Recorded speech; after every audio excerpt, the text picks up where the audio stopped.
अस्सलामु अलैकुम वरहमतुल्लाहि वबरकातुह।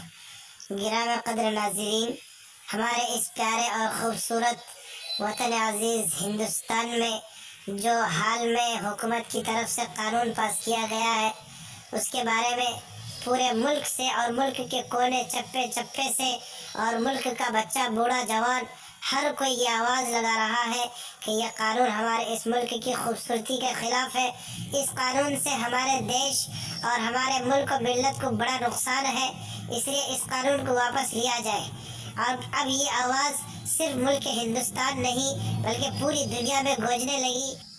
Africa, New Zealand, England, America, Dubai वगैरह इन तमाम ममालिक से अखबार में इसके ताल्लुक़ से ये खबरें छपी है। मुकम्मल तफसील देखिए इस वीडियो।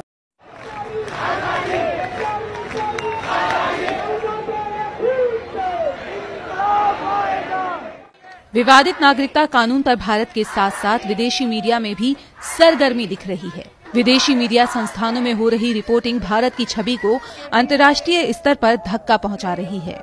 बात की जाए अमेरिकन मीडिया की, तो न्यूयॉर्क टाइम्स ने एक आर्टिकल में नागरिकता कानून को बांटने वाला कानून बताते हुए लिखा है कि देश भर में इसके विरोध में हुए प्रदर्शनों से नरेंद्र मोदी का अपने ही दबदबे वाले इलाकों में समर्थन घटा है और कैसे नरेंद्र मोदी अब बैकफुट पर हैं।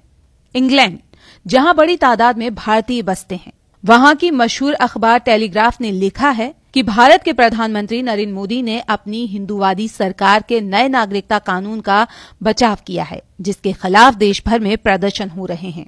उधर दुबई के गल्फ न्यूज, जो कि मध्य पूर्व का बड़ा मीडिया संस्थान है, उसने अपने लेख में लिखा है, उत्तर प्रदेश के सीएम योगी आदित्यनाथ के नागरिकता कानून का विरोध करने वाले लोगों से बदला लेने वाले बयान के बाद पुलिस और प्रशासन ने मुसलमानों के विरुद्ध युद्ध छेड़ दिया है। इसके अलावा न्यूजीलैंड की अखबार ओटागो डेली टाइम्स ने नागरिकता कानून को खतरनाक और आक्रामक बताया है।